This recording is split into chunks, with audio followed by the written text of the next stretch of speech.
এজন্য প্রিয় ভাই, প্রিয় বাবা, সবার কাছে বলি, বাবা দিন মানেন, আল্লাহকে মানেন। এই বাপ, সংসার মানে স্ত্রী সন্তান, ছেলে মেয়ের নাম সংসার, স্ত্রী সন্তানের নাম পরিবার। খাট পালং আর সোফার হিসাব মিলাইয়েন না, সন্তানের নামাজের হিসাব মিলায় না।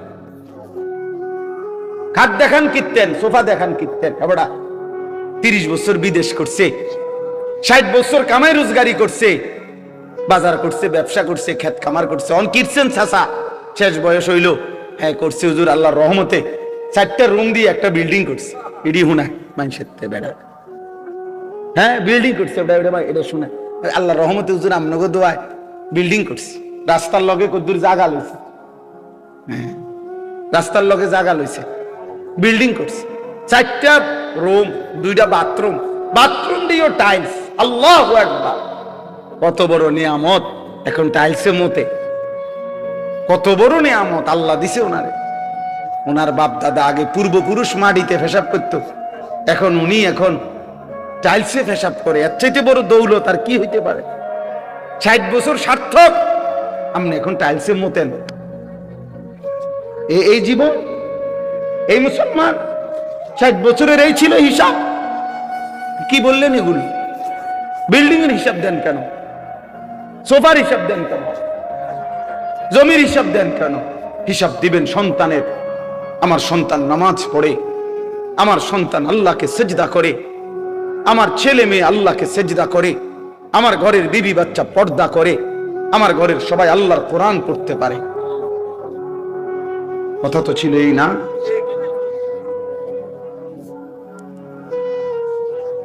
আমাদের খতিব সাহেব, বর্তমান খতিব সাহেব, উনি ওনার এক লেখনীতে লিখছেন, জাতীয় মসজিদ বাইতুল মুকাররমের যিনি বর্তমান খতিব, সারা পৃথিবী বিখ্যাত আলেম আল্লামা হযরত মাওলানা আব্দুল মালিক সাহেব দামাত বারাকাতুহুমুল আলিয়া, উনি বলেন যে আরবে একবার একজন ইঞ্জিনিয়ার, ওনার সাথে আমার সাক্ষাৎ হয়েছে ওনাদের, উনি এক ব্যক্তির নাম বলছেন। তো ওই ইঞ্জিনিয়ার ব্যক্তি বলছে, কয় যে জনাব, আমার বংশে গত 70 বছরে যত নারী পুরুষ আমাদের ফ্যামিলিতে গত হয়েছে, গত 70 বছরে এমন একজন নারী পুরুষ আমাদের বংশে নাই যে হাফেজ কোরআন নয়। এটা তো বলার মতো কথা, এটা বলার মতো কথা কিনা বলেন? বললে এটাই তো বলার মতো। শেখুল হাদিস আল্লামা আজিজুল হক রাহমাতুল্লাহ আলাইহি, তার বংশের সন্তান, ছেলে মেয়ে, ছেলের ঘরের নাতি নাতনি, মেয়ের ঘরের নাতি নাতনি সব হাফেজ কোরআন। আপনি খবর নেন, এই যে মামুনুল হক সাহেব, তাদের পুরা ফ্যামিলি হাফেজ। এটা তো বলার মতো কথা, এটা উল্লেখ করার মতো কথা। ভাইয়া বললে এটা বলেন, বিল্ডিং এর হিসাব দেখাবেন না। মা বোন যদি কেউ শুনে থাকেন, আপনাদের কবুল। আমরা 5 ভাই 3 বোন।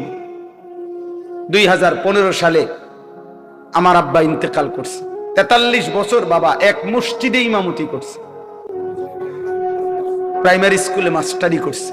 5 ভাইকে বাবা মাদ্রাসায় পড়াইছে। আমার আব্বা থাকতেই আমরা 5 ভাই, আল্লাহর দয়া আল্লাহ করছেন, আলেম হইছে। বাবার ইন্তেকালের সময় আব্বা ঘরে, স্বাভাবিক ঘরে মারা গেছে। আমার আব্বার যে সময় শ্বাস টানতেছে, আমরা ভাই বোন সবাই ছিলাম, আমাদের ছেলে মেয়েরাও ছিল, আব্বার নাতি নাতনি সব মিলাইয়া আমরা প্রায় 25 জন ভাই বোন নাতি নাতনি মিলে আল্লাহর কোরআন পড়তেছিলাম। এই সময় আমার আব্বা ইন্তেকাল করছে। আমার মা কাঁদতেছিলেন, আমি মারে জড়াইয়া ধরে বলছিলাম, মা আপনি কাইদেন না। একটু পরে আব্বারে যখন কবরে, ফেরেশতা বলবে মান রব্বুক, আমার আব্বা বলবে ফেরেশতা 25 জন বংশধর যেই রবের কোরআন পড়া রাইখা আসছি, আমি সেই রব চিনব না? বললি কি ফেরেশতা? রব চিনব না কেন? রব চিনব না কেন? এই জন্য দোস্ত আমার, বন্ধু আমার, দিন শিখেন, আখিরাতকে বুঝেন, আল্লাহকে রাজি করেন। বলেন ইনশাআল্লাহ। বলেন ইনশাআল্লাহ। এবার শুধু তর্জমাটা শুনাই, তাইলেই কথা শেষ। আল্লাহ তাআলা বলেন, ওয়ালিকুল্লি উম্মাতিন জাআলনা মানসাকান, সর্বযুগে সর্বকালে আমি আল্লাহ প্রত্যেক জাতি গোষ্ঠীর জন্য ইবাদত, কুরবানি, হজ, আমার বন্দিগি নির্ধারণ করেছি। অর্থাৎ ইবাদতের হুকুমবিহীন কোন জাতি গোষ্ঠী ছিল না। তাইলে মানুষ মাত্রই আল্লাহর ইবাদত করবে, এটা আল্লাহ তাআলার চাওয়া। এজন্য সর্বযুগে সর্বকালে আল্লাহ তাআলা মানুষের জন্য, বান্দার জন্য ইবাদত দিয়েছেন। কি দিয়েছেন? ইবাদত দিয়েছেন। ইবাদত দিয়েছেন। মানসাকান অর্থ কুরবানি, মানসাকান অর্থ হজ, মানসাকান অর্থ ইবাদত। আল্লাহ বলেন আমি প্রত্যেক জাতির জন্য কুরবানির বিধান রেখেছি, অথবা তরজমা হলো প্রত্যেক জাতির জন্য হজ্জের বিধান রেখেছি, অথবা প্রত্যেক জাতির জন্য আমি আল্লাহ নির্ধারিত কিছু না কিছু ইবাদত রেখেছি। আল্লাহ তাআলা বলেন প্রত্যেক জাতি গোষ্ঠীর জন্য আমি কেন ইবাদত দিলাম, কেন কুরবানির বিধান দিলাম, কেন হজ্জের বিধান দিলাম? লিয়াযকুরুসমাল্লাহ, আমার প্রতিটা বান্দা যেন আমি আল্লাহর নাম তার জবানে উচ্চারণ করে। এই জন্য তাহলে আমার বান্দা মাত্রই আমি যারে বানাইছি, আমি তার কাছে চাই তার জবান দিয়ে আমার নাম উচ্চারণ করে। লিয়াযকুরুসমাল্লাহ, সে যেন আমি আল্লাহর নাম জিকির করে। তাইলে আমাদের সৃষ্টির সার্থকতা, আমাদের জন্মের সার্থকতা আমাদের জবানে আমাদের রবের নাম উচ্চারণ। এজন্য ভাইয়া যেই জিহ্বা আল্লাহর নাম নেয় না, তো ওই জিহ্বা কি কথা বললো? আর তাই আল্লাহর কোরআন যে জবান পড়তে পারে না, আল্লাহর জিকির যেই জবান করে না, নামাজের তসবিহগুলো যেই জবান পড়ে না, হায় হায়, তো সেই জবান আর বললো কি? দুনিয়ার বাকি কথাগুলো না বললেও চলতো। এই দুনিয়া ভোগ করা যাইতো। তারা বাস্তবিকে বোবা, মানে কথা কইতারে না। আপনি বলেন তো তারা দুনিয়া ভোগ করে না? তো তাইলে বোবা মানুষে বিয়ে করতে পারেনি, বোবা মানুষের বাচ্চা কাচ্চা হয়নি, বোবা মানুষে বিল্ডিং করতে পারেনি, বোবা মানুষে বাজার সদাই করতে পারেনি, বোবা মানুষে ভাত মাছ খাইতে পারেনি। তো দুনিয়া কোনটা তার অসুবিধা হয়েছে? বলেন না কেন শাকের ভাই, কি সমস্যা হয়েছে তার? কোনো অসুবিধা হয়েছে তার? তাইলে বন্ধু, দুনিয়া তো বোবা মানুষও ভোগ করতে পারে। তাইলে এই জবান কথা বলার সার্থকতা কি? কথা বলার সার্থকতা হলো রবের নাম।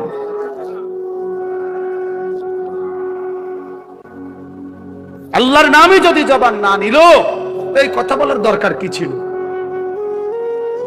কি কোন চাচা? চাচা মাথা লাগছে। মাশাআল্লাহ, আল্লাহ হায়াত দিয়েছে। আর রহমান আল্লামাল কুরআন খালাকাল ইনসান আল্লামাহুল বায়ান। আল্লাহ বলেন আর রহমান মানে আমি আল্লাহ। রহমান কে? আল্লামাল কুরআন, আল্লাহ বলেন আমি রহমান, আমি আল্লাহই কোরআন শিখিয়েছি। আল্লাহ কোরআন শিখিয়েছেন। খালাকাল ইনসান, আল্লাহই মানুষ সৃষ্টি করেছেন। আল্লামাহুল বায়ান, কথা বলার পূর্ণ যোগ্যতা শিখিয়েছেন। সুবহানাল্লাহ। তাইলে এখানে একটা জিনিস দেখেন, আল্লাহ বলেন তিনি কোরআন শিখিয়েছেন, এরপরে বলছেন তিনি মানুষ সৃষ্টি করেছেন। তাইলে বিষয়টা কি আসলে কথার ধারাবাহিক হইল? আগে তো বলা উচিত ছিল তিনি মানুষ সৃষ্টি করেছেন, এরপরে বলা উচিত ছিল কোরআন শিখাইছেন। আগে সৃষ্টি নাকি আগে কোরআন শিখানো? আগে তো বানাইতে হইব, আগে তো তারে বানাইতে হইব, তো এই না কি শিখাইব, তাই না কোরআন পড়বে। কিন্তু অথচ আল্লাহ বলতেছেন আল্লামাল কোরআন খালাকাল ইনসান। আগে বললেন তিনি কোরআন শিখিয়েছেন, এরপরে বললেন তিনি মানুষ সৃষ্টি করেছেন। এ কথার জন্য তাফসীরের মধ্যে লিখছে যে আল্লাহ যেন বুঝাইতে চাইছে, বান্দা শোনো, আমি মানুষ সৃষ্টি করেছি কোরআনের জন্য, এজন্য কোরআনের গুরুত্বের কথা আগে বলে নিলাম, আগে বলে নিলাম।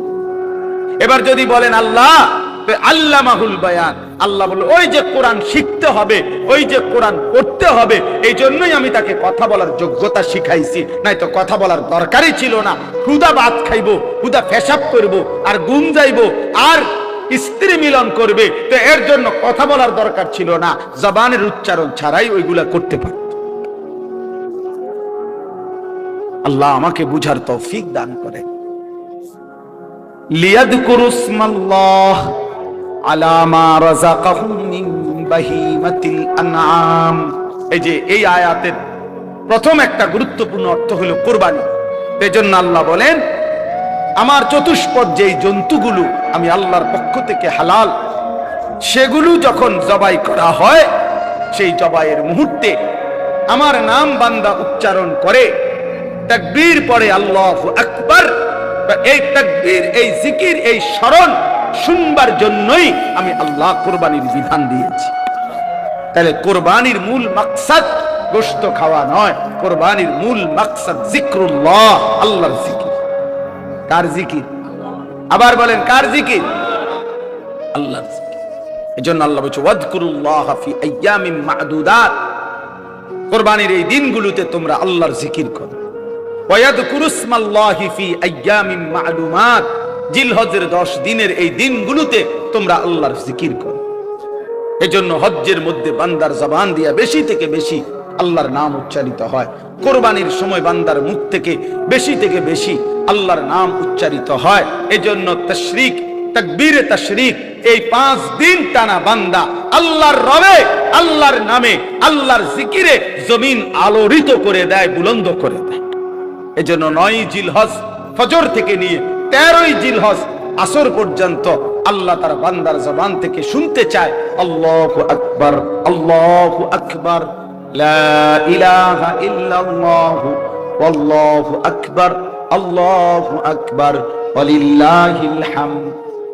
যেন আল্লাহ বলে বান্দা আমার নাম বলো, আমার নাম বলো, আমার ভালো নাম বলো। এজন্য হাজী সাহেব হজ্জের সময় বারবার বলে লব্বাইক আল্লাহুম্মা লব্বাইক, লব্বাইক লা শারীকা লাক লব্বাইক, ইন্নাল হামদা ওয়ান নি'মাতা লাকা ওয়াল মুলক লা শারীকা লাক। কাকে ডাকে? আল্লাহকে ডাকে, আল্লাহকে ডাকে। ফা ইলাহুকুম ইলাহুন ওয়াহিদ, অতএব তোমাদের ইলাহ কেবলই একজন। কয়জন? কে তিনি? ফালাহু আসলিমু, আল্লাহ বলেন অতএব তোমরা সকলেই সেই আল্লাহর প্রতি নিজেকে সমর্পণ করো। কার প্রতি? ওয়াবাশশিরিল মুখবিতিন, আল্লাহ বলে বন্ধু আমার, নবী আমার, আমার অনুগত বান্দা যারা, তাদের প্রত্যেককেই আপনি জান্নাতের সুসংবাদ দিয়ে দেন। এবারে যদি বলেন আল্লাহ আপনার অনুগত বান্দা কারা? আল্লাহ বলেন আল্লাযীনা ইযা যুকিরাল্লাহু ওয়াজিলাত কুলুবুহুম, আমি আল্লাহর জিকির যখন হয়, আমার নাম যখন উচ্চারিত হয়, যাদের অন্তর আমি আল্লাহর ভয়ে কাঁপতে থাকে, তাদের জন্য জান্নাতের সুসংবাদ। ওয়াসসাবিরিনা আলা মা আসাবাহুম, যেই কোনো বিপদ মুসিবত, দুঃখ, পেরেশানি, অস্থিরতা, রোগ, শোক, যেই কোনো রকমের ঘাটতি কমতি, যেই কোনো পেরেশানিতে আমার যে বান্দা আমি আল্লাহর উপরে সবর করে ধৈর্য ধরে, তাদের জন্য জান্নাতের সুসংবাদ। ওয়াল মুকিমিস সালাহ, 5 ওয়াক্ত নামাজ যে আদায় করে, তার জন্য জান্নাতের সুসংবাদ। ওয়া মিম্মা রাযাকনাহুম ইউনফিকুন, আমি আল্লাহর দেওয়া রিজিক থেকে, সম্পদ থেকে যে আমি আল্লাহর পথে ব্যয় করে, খরচ করে, তার জন্য জান্নাতের সুসংবাদ। যে যাকাত দেয়, সাদকাতুল ফিতর আদায় করে, হজ আদায় করে, কুরবানি